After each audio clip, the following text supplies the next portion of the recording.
मैं तुम लोगों से कुछ कहना चाहता हूँ।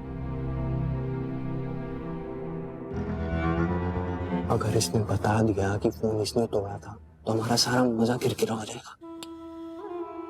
ये सच नहीं बोलेगा, क्योंकि अगर इसने सच बोल दिया तो इसे रीत और राघव से बहुत डांट पड़ेगी।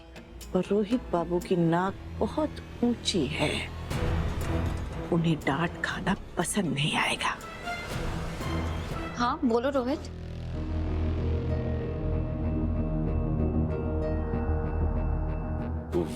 वो मैं ये सोच रहा था कि माँ को ऑफिस ले जाना शुरू करता हूँ अपने साथ। वो घर पे बहुत बोर होती रहती है।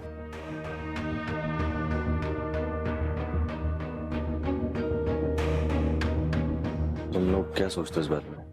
मैं माँ से खुद इस बारे में बात करूंगा।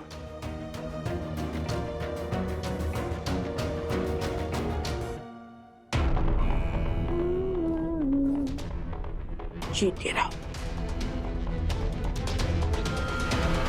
माँ, रोहित कह रहा था आप डेली ऑफिस जाना चाहती हैं। हाँ, मुझे घर पे बैठने की वैसे भी आदत नहीं है और यहाँ घर पे बैठी रहती हूँ तो सब मेरा ख्याल रखने में ही लग जाते। मैं पहले भी ऑफिस के अलावा और भी काम करती थी। मैं मिस करती हूँ वो सब। माँ, मैं समझता हूँ, बट मेरी बस एक ही रिक्वेस्ट है। क्या आप रोहित के ऑफिस जाने की बजाय मेरे ऑफिस आ सकती हैं? इसमें भी मेरी बात अभी पूरी नहीं हुई।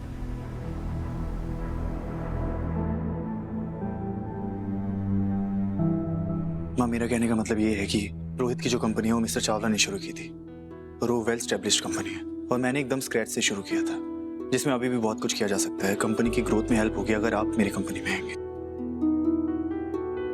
ये राघव क्या कह रहा है? नीता का राघव के ऑफिस काम करने चलेगी तो अनर्थ हो जाएगा। मैं बस ये कहना चाहता हूँ कि प्लीज,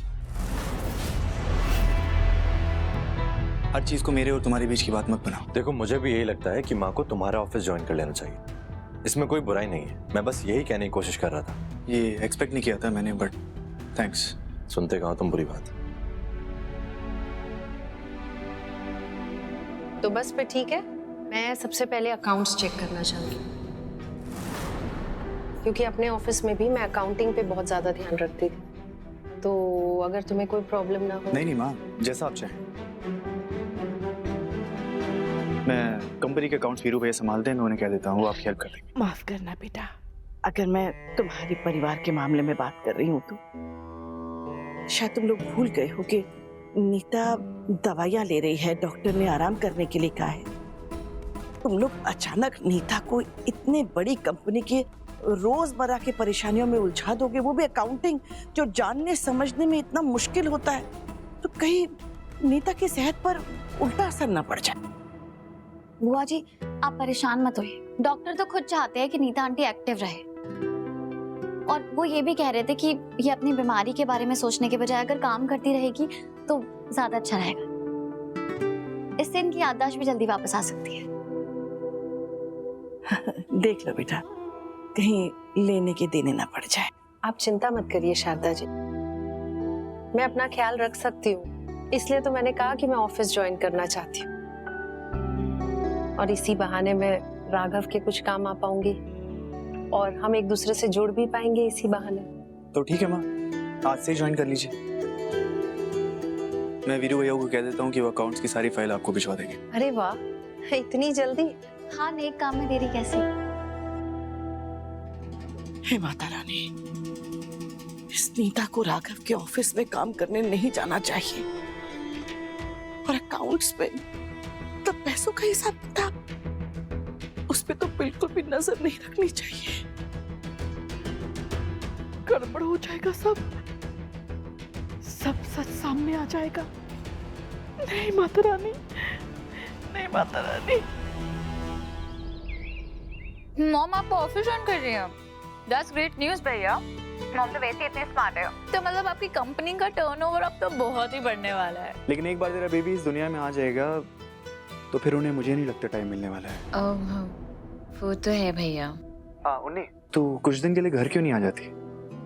हमें भी पहले की तरह लाड करने का चांस दे। अरे भैया इसकी कोई जरूरत नहीं है, लाड का कोटा तो यही पूरा हो रखा है। सब बहुत ख्याल रखते हैं मेरा। एक सेकंड भैया। चाची जी, मुझे घी और ड्राई फ्रूट्स और चाहिए, ये बिल्कुल यम्मी नहीं लग रहा। थैंक लाती यू। हूँ। देखा भैया, मुझे बस कहना होता है और मेरा काम पूरा हो जाता है यहाँ पे। सुना? क्यों ना लाड प्यार करें हम अपनी बहू का।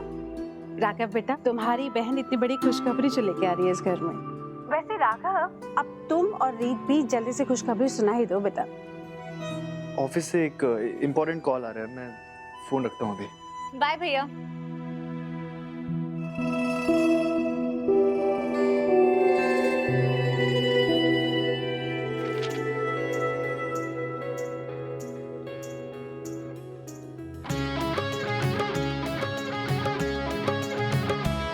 कैसे बने हैं क्यों बने क्या पता, ये हम नवा दोनों को देखो ले जाए रास्ता, जाने कहाँ मुमकिन है आगे जुड़ जाए धागे, दिल के बदले दिल मिले या फिर कोई गम मिले, यार मिले यूं ही जैसे जाने अनजाने हम मिले। बेटा राघव, तेरा काम बिल्डिंग बनाने का है, इसका मतलब ये नहीं कि तू रीत के साथ हवाई इमारतें बनाने में लग जाए। पहला कदम तो तुझसे उठाया नहीं गया। ये नहीं कि अपने दिल की बात ही कह दे। अब वीडियो रिकॉर्ड करके दिल की बात कह दी, उसके बाद क्या? इस बार ना सामने जाना और अपने दिल की बात कह देना। दिल की बात जबान पे लाना और बस प्यार का इज़हार कर देना, ना एकदम ओल्ड फैशन तरीके से आई लव यू कह देना। कर लेगा ना राघव?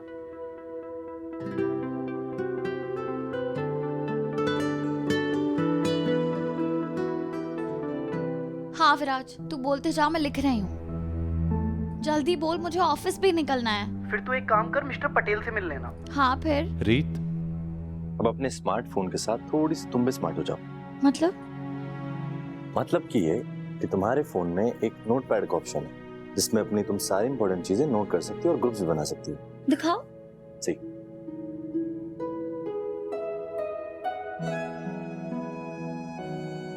ओह, तुमने ट्रेनिंग सेंटर खोल रखा है मुझे फोन चलाना सिखाने के लिए? किसने ट्रेनिंग सेंटर खोला है? अरे भाई, मेरे अलावा रीत को इस घर में कोई और कुछ सिखा सकता है भला? तुम दोनों ना, मुझे काम करना है। Bye.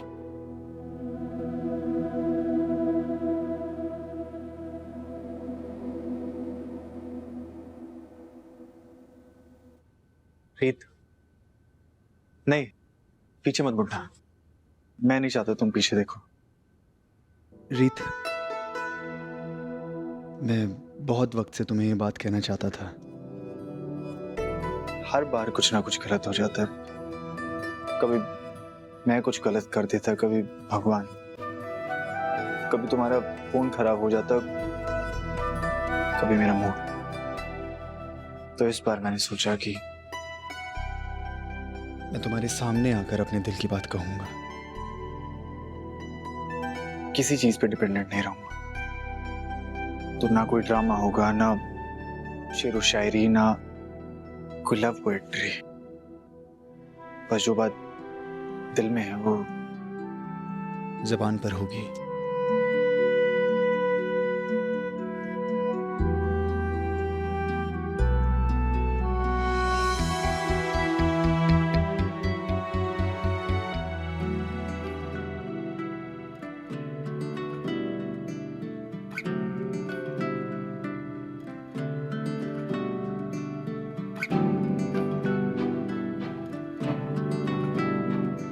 I love you, Jeet.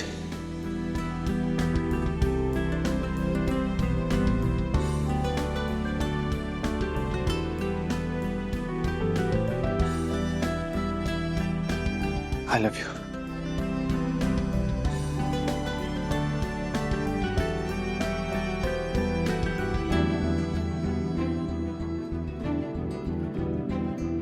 और अब मुझे नहीं लगता मैं तुम्हारे बिना एक पल भी जी पाऊंगा।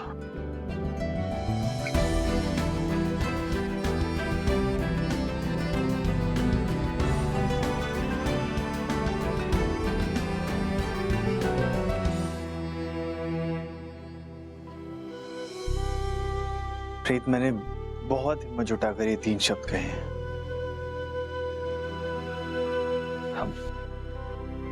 अब मेरे शब्द खत्म हो गए।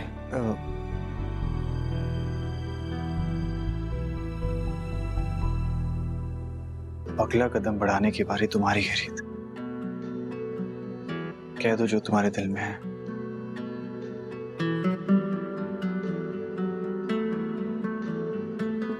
हाँ, मैंने दिल की बात कहने में शॉर्टकट लिया है, पर तुम शॉर्टकट लोगी तो नहीं चलेगा।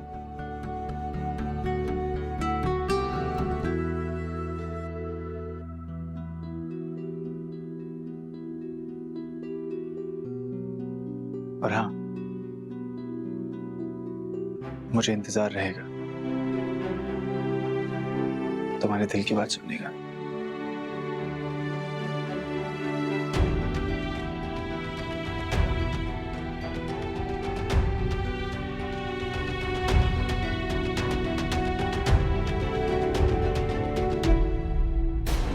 विराज,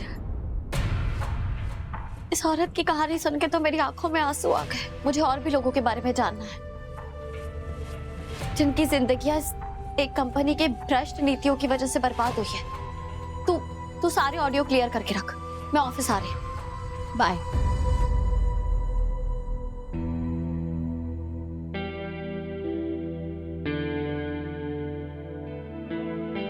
मुझे लगता है मुझे भी रीत को सताना चाहिए। आफ्टर ऑल इतनी मेहनत से अपने दिल की बात बोली है, ऐसे थोड़ी ना मिल जाएगा रीत को राघव सूर्यवंशी।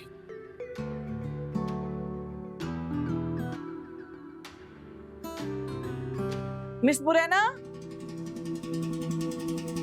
मिस बुरैना। जी? ये प्रसाद लो। मेरे लिए? आधा तुम आधा प्रतीक। रीत बहू प्रसाद। तो एक मेरे लिए, एक राघव के लिए। वैसे कहाँ है वो, आपने देखा क्या उन्हें? नहीं, वो तो शायद ऑफिस चला गया। कुछ जरूरी काम था? नहीं, अब इस लड्डुओं का क्या करूं? प्रसाद तो वापस भी नहीं रखते ना। चलो, एक और वजह मिल गई तुम्हें मुझे ढूंढने की। ये अच्छा है, प्यार के इजहार के बाद तुम इस लड्डू से मेरा मुंह मीठा करा सकती हो। रोहित को दे दो। लाइए। तुमने अभी जूते पहने होंगे ना? हाँ। हाथ धोया? नहीं, हाथ तो नहीं धोया मैंने। जाओ जल्दी से हाथ धोकर आओ, मुझे देर हो रही है। देर तो मुझे भी हो रही है, लेकिन मेरे पास इसका बेटर सोल्यूशन है। मैं एक काम करता हूँ, तुम्हारे हाथ से खा लेता हूँ।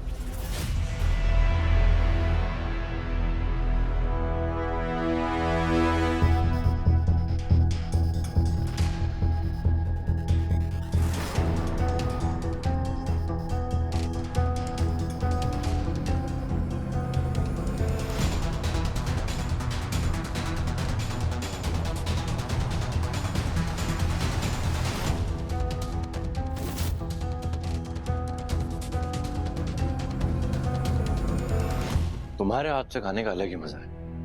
आप, मुझे देर हो रही है। बाय बुआ जी। मुझे भी ऑफिस के लिए निकलना है। बाय बुआ जी। बाय।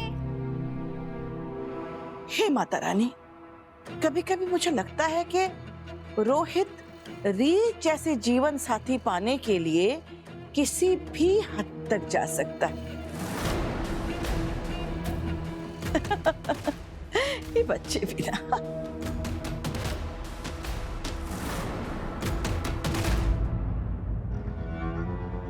माँ, मुझे आपको कुछ बताना है। नहीं, मैं माँ हूं, मैं पहले बताऊंगी। तुझे पता है वीरेन, मेरे अंदर सिर्फ कला नहीं है, सुपर पावर्स भी है। और उन्हीं सुपर पावर की वजह से मैं आज यहाँ तक पहुंची। Super powers? मेरी पहली सुपर पावर है कि मैं उड़ती चिड़िया के पर गिन लेती हूँ। मेरी दूसरी सुपर पावर ये है कि कब, कहाँ, किसके साथ क्या हो रहा है, इसकी मुझे हमेशा खबर रहती है। पता है क्यों? क्यों? क्योंकि मेरे आंख, नाक, कान, इन सब में कमाल का तालमेल है। कोई भी मुझसे कुछ छुपाता है ना, तो उनके दिल की बात मेरी कान सुन लेते हैं, मेरी आंखें उनका चेहरा पढ़ लेती है, और मेरी नाक वो सूंघ लेती है जो अभी तक हुआ ही नहीं।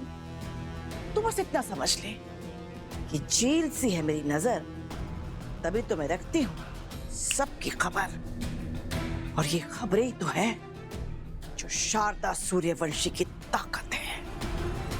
माँ प्लीज, कभी कभी ना इंसान को जमीन पे रहना चाहिए, वरना पाँव के नीचे से जमीन कब खिसकती है ना पता नहीं चलता। तो जरा नजर घुमाइए और आपका बेटा क्या कर सकता है उस पर भी थोड़ी खुशी मनाइए। आदत नहीं है ना मुझे, मेरा बेटा ज्यादातर कोई खुशी मुझे देता नहीं है, इसलिए आदत नहीं डली। तो माँ आदत डाल लीजिए, आज से सब बदलने वाला है। क्या बदलने वाला है? आपको वो धमाकेदार तोहफा याद है जो मैं कब से राघव को देने के लिए तैयार कर रहा हूँ, जिसका सरप्राइज खराब हो जाता अगर वो किश्तों में नहीं आता। आज उस तोहफे की आखिरी किश्त आने वाली है माँ। सच बेटा? आज तुझे मुझे सच में बहुत बहुत खुश कर दिया है। अब तू देख रही रिपोर्टर की मैं और मेरा बेटा वीरेन तेरे चारों तरफ इतनी ऊंची ऊंची दीवारें खड़ी कर देंगे कि तेरा सांस लेना मुश्किल हो जाएगा और तेरी आंखों के सामने तेरा और राघव का रिश्ता घुट घुट के दम तोड़ देगा। अब तो बस डाइवोर्स पेपर का इंतजार है।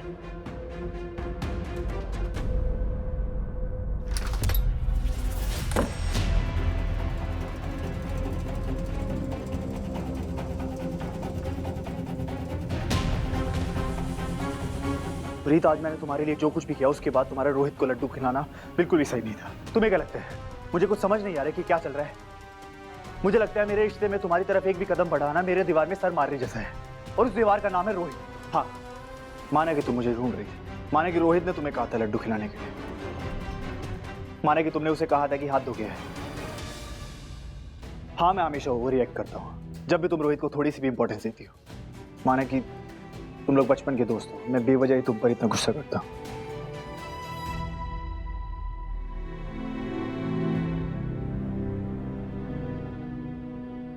थैंक गॉड मैंने रीत पर अपने गुस्से की बारिश नहीं की।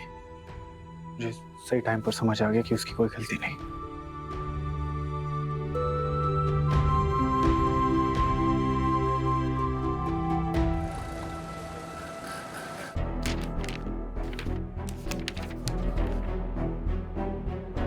विराज, हाँ? ये कंपनी तो बहुत उल्टे सीधे काम कर रही है।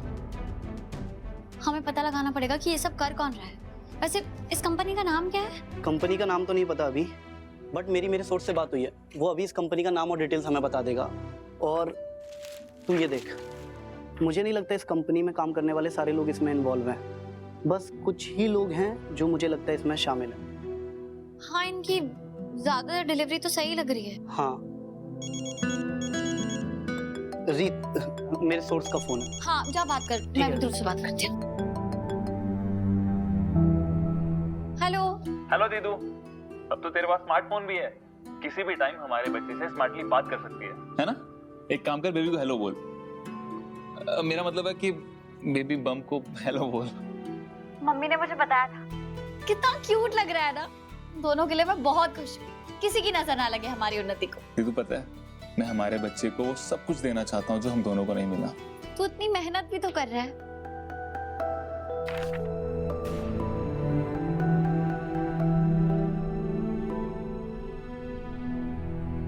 क्या हो दीदू? कुछ नहीं, वो बस थोड़ा काम का इशू है। मैं तुझे बाद में फोन करती हूँ। बाय। कोई बात नहीं, ठीक है, बाय दीदू। न्यू ग्लोबल सॉल्यूशन, ये तो ध्रुव की कंपनी है। हाँ, और यही कंपनी है जो सारे इलीगल काम कर रही है।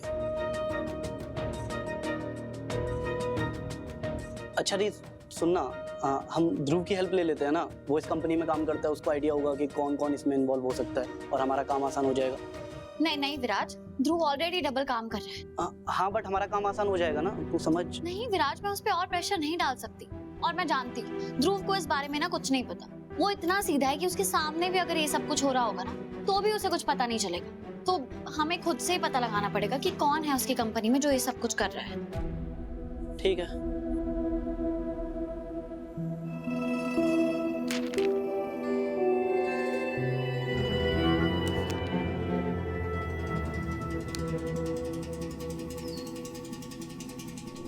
वीरू, तुम तो अकाउंट्स बहुत अच्छे से हैंडल कर रहे हो। गुड। आंटी, ये तो मेरी ड्यूटी है। और फिर ये कंपनी जितनी मेरी भाई की है उतनी मेरी भी। पर एक बात बताओ, यहाँ केटरिंग कंपनी का कुछ भी नहीं है? कहाँ है केटरिंग कंपनी के फाइल्स और वेंडर्स के रिकॉर्ड्स? अगर इसे सब याद आ गया तो इसे ये भी याद आ जाएगा कि रीत के पापा को मैंने मरवाया था। हाँ?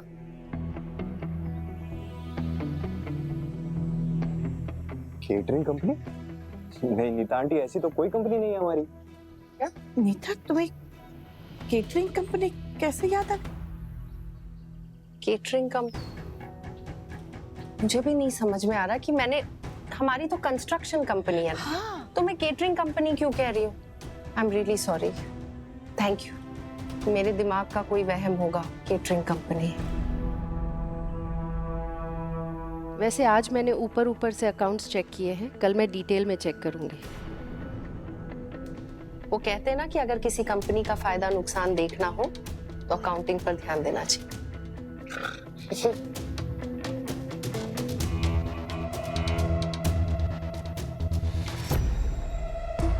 क्या बकवास कर रही है मिसेस चावला? वीरेन, हमने जितना सोचा था उससे बहुत जल्द याददाश्त वापस आ रही है नीता की। कुछ करना होगा, मेरा तो यहाँ बैठे सर फटा जा रहा है टेंशन के मारे। आप चिंता मत करो ना, आज जो हमारे पास आने वाला है उससे एक बार वो तीर सही निशाने में पड़ जाए तो फिर से बाजी हमारे हाथ में होगी। वो रीत होगी घर के बाहर और राघव टूटा और बिखरा हुआ पड़ा होगा कहीं पे। तू बातें कम कर, काम ज्यादा दिखा। मैं करके आता हूँ। मिस बुरैना, एक सर दर्द की गोली देना। मिस बुरैना। क्या हुआ मम्मी जी? आप मुझे तो गुस्से से क्यों देख रही है? मैं तुम्हें कब से बुला रही हूँ, तुम सुन नहीं रही हो या सुनना चाहती नहीं? सॉरी मम्मी जी, वो मेरे ईयर्स में ये लगे हुए थे ना, इसलिए मुझे आपकी आवाज सुनाई नहीं दी। क्यों? क्लब है ये जो कानों में ये सब लगा के घूम रही हूँ? पर मम्मी जी, रीत भी तो सारे दिन ही अपने ईयर्स में डाल के घूमती है अपने काम की वजह से। तो मेरा काम गॉसिप करना है, तो मैं भी यूज करी थी। क्या मेरा इतना भी अधिकार नहीं है इस घर पे? अधिकार चाहिए ना तुम्हें? जाओ फर्श पर से उठा लो।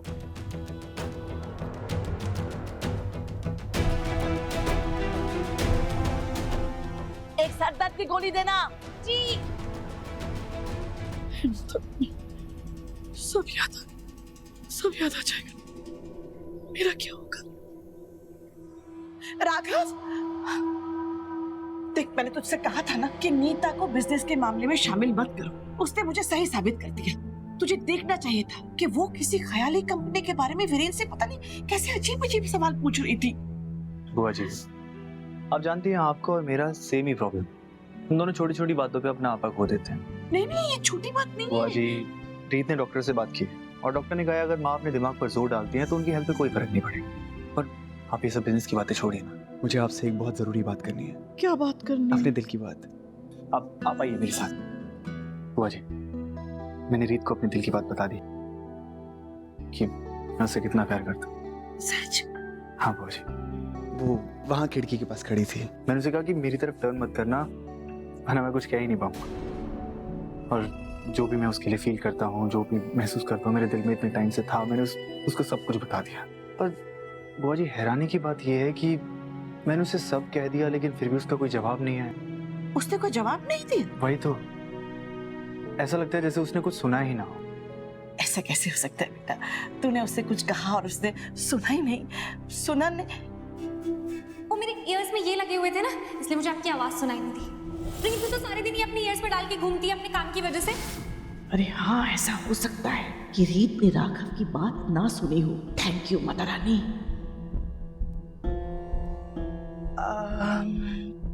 बुआ जी, क्या आप मुझे बता सकती हैं कि रीत के दिमाग में क्या चल रहा है? राघव, मैं तो पुराने जमाने की औरत हूँ ना बेटा, तभी तो मुझे समझ में नहीं आता कि आजकल की लड़कियां क्या सोचती हैं, कैसा सोचती हैं। लेकिन हाँ, मैं तुझे इतना बता सकती हूँ, अगर मेरे जवानी के दिनों में तेरे जैसे किसी हैंडसम या कामयाब लड़के ने मुझसे अपने दिल की बात कही होती ना, तो मैं तुरंत अपना दिल निकाल कर उसके सामने रख देती। वही तो बुआ जी, मेरी कदर ही नहीं है। बुआ जी, क्या आप ये सेम बात रीत के सामने कह सकती हैं? हाँ आइए आइए वकील साहब आइए। राघव, ये वकील साहब मिलने आए तुमसे। कह रहे हैं कि सिर्फ और सिर्फ तुम्हें ही पेपर्स देंगे। किस चीज के पेपर्स? आपके नाम के कोर्ट नोटिस है। Court notice?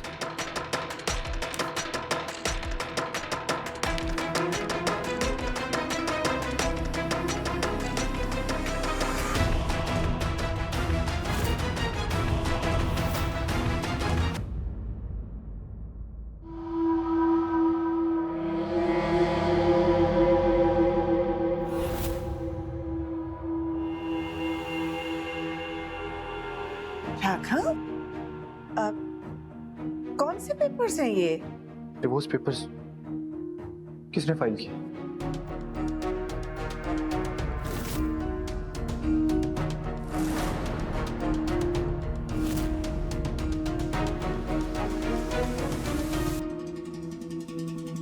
Divorce papers?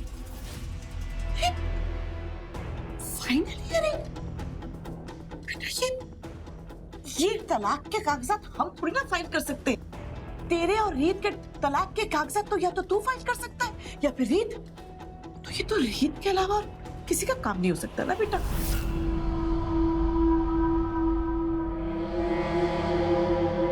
तुमने डिवोर्स पेपर्स पे साइन किए? हाँ कर दिया। कहाँ हैं वो पेपर्स? ला दो। वो पेपर्स मुझसे खो गए हैं।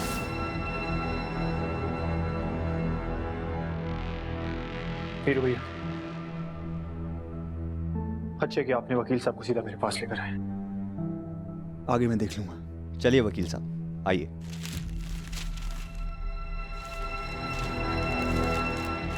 कहाँ जा रहा है? कोर्ट जा रहा हूँ बुआ जी, ये पता करने की रीत और मेरे डिवोर्स पेपर्स फाइल किसने किए। क्यों? दुनिया के सामने मजाक बनने के लिए? तू कोई मामूली आदमी नहीं है, राघव सूर्यवंशी है तू।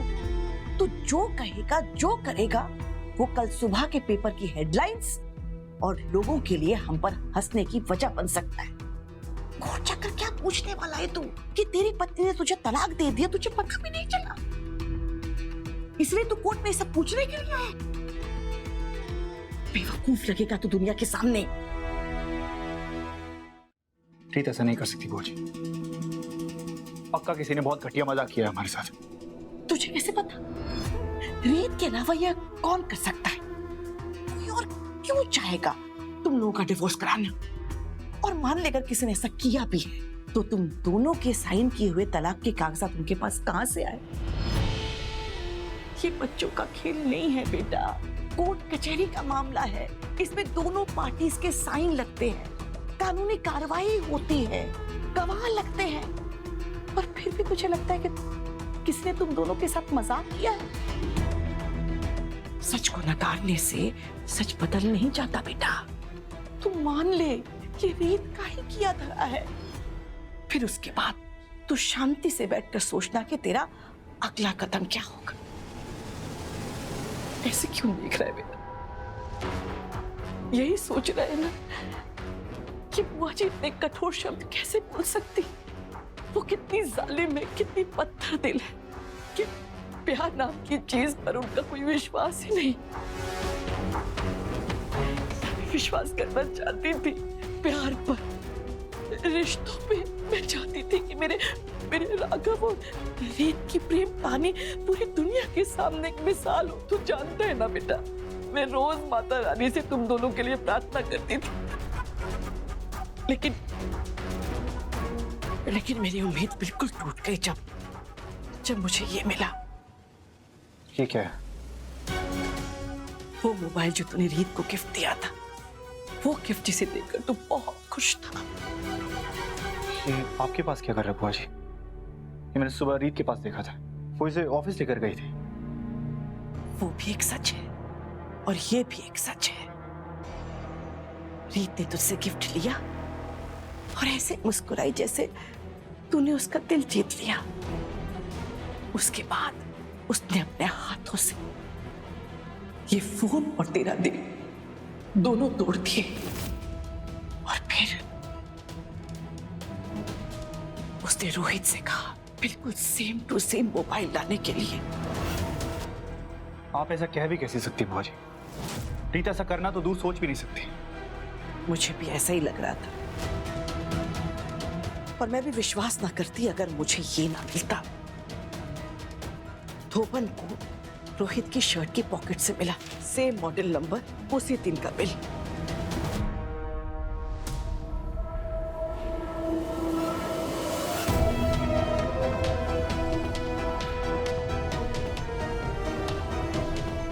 मैं तुझे नहीं बताती, मैं तेरा दिल नहीं तोड़ना चाहती थी, लेकिन अब जब रीत ने तलाक के कागजात भेज ही दिए तो फिर मैं चुप नहीं रह सकी। रीत ने साफ साफ बता दी है उसके दिल की बात।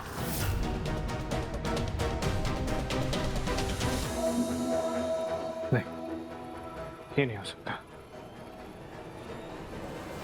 राघव, तू मान क्यों नहीं लेता कि रीत तुझसे प्यार नहीं करती? वो तेरे साथ अपनी जिंदगी नहीं बिताना चाहती, उसने किसी और को चुन लिया है। तो इस बात को अगर स्वीकार कर लेगा ना अच्छा रहेगा, लेकिन किसी दिल टूटे हुए आशिक की तरह नहीं, उस राघव सूर्यवंशी की तरह जिसे मैंने परवरिश दी है। मैंने तुझे हमेशा सच कहना और सच सुनना सिखाया है। भूल जा बुआ जी ने जो कुछ भी कहा, सब सब भूल जा। लेकिन अगर तू शांति से बैठकर अपने दिल, दिमाग, आंखें खोलकर सोचेगा ना तो तुझे खुद ही जवाब मिल जाएगा कि जब तूने रीत के सामने अपने दिल की बात कही, उसके सामने अपना दिल चीर कर रख दिया, तो रीत ने तुझे कोई जवाब क्यों नहीं दिया?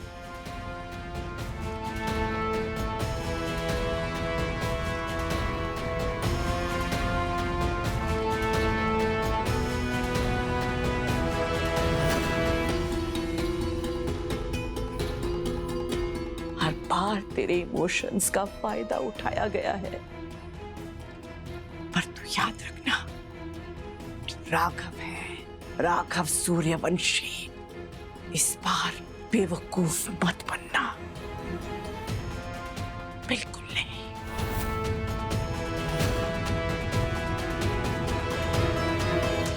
हम दोनों सेम रूट पे जा रहे थे, मैंने तुम्हारी इतनी मिन्नतें करी कि गाड़ी में बैठ जाओ, तुम मेरे साथ गाड़ी में क्यों नहीं बैठी? क्योंकि मुझे कार से ज्यादा ना ऑटो राइड्स पसंद है। वरना तो राघव मुझसे हर दिन पूछते कि वो मुझे ऑफिस से पिक कर लेंगे। अगर मुझे कार में बैठना ही होगा तो मैं उनकी कार में नहीं बैठूंगी। अच्छा मुझे एक बात बताओ, जब तुम्हें छींक आती है तो तुम छींक कैसे लेती हो? नहीं मेरा मतलब है छींक तो बहुत जल्दी आ जाती है। क्या तुम राघव को कॉल करती हो, हेलो राघव जी क्या मैं छींक लूं? सीरियसली रोहित, पहले तो तुम्हारे जोक्स बदतर थे, बड़ा बकवास होते जा रहे। ऐसा कुछ नहीं है, बड़े मजेदार है बेबी। क्या बात है, अकेले अकेले जोक सुने जा रहे हैं? मुझे भी बताओ, मुझे भी हंसना है। राघव, आप इसके जोक्स मत सुनिए, वरना हंसने के बजाय रोने लगेंगे। ये कहते हैं कि मुझे छींकने के लिए भी आपकी परमिशन की जरूरत होती है। अच्छा, तो तुम लोग मेरा ही मजाक बना रहे हो? क्या केमिस्ट्री है रीत, मानना पड़ेगा। नहीं राघव, हम आपका मजाक नहीं बना रहे थे। खैर, मैं क्यों एक्सप्लेन कर रही हूँ? हाँ, तुम क्यों एक्सप्लेन करोगे? तुम तो अपनी मर्जी की मालिक हो।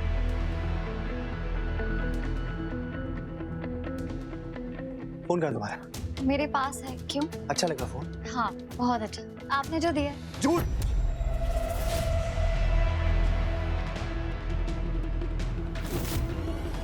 मैंने नहीं दिया वो फोन। ये क्या कह रहे हैं आप? आपने ही तो दिया है। आप खुद मेरे ऑफिस आए थे ना मुझे सरप्राइज करने। मैंने तो तुम्हें सरप्राइज दिया था, लेकिन तुमने तो मुझे शॉक दे दिया।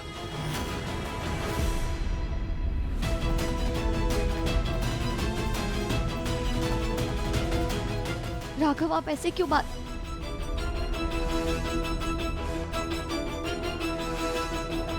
और कितना झूठ बोलोगी? आप ऐसे क्यों बात कर रहे हैं? आपने ही तो फोन दिया था ना मुझे, और मैंने घर में सबको बताया कि आपने मुझे कितना अच्छा फोन गिफ्ट किया है। पूनम भाभी, दिव्या भाभी, नीता आंटी, रोहित, सबको पता है। आप लोगों को सब पता है। ये लोग क्या बोलेंगे? तुम बोलो और सच बोलो। अगर फोन नहीं चाहिए था तो वापस कर देती, तोड़ने की क्या जरूरत थी?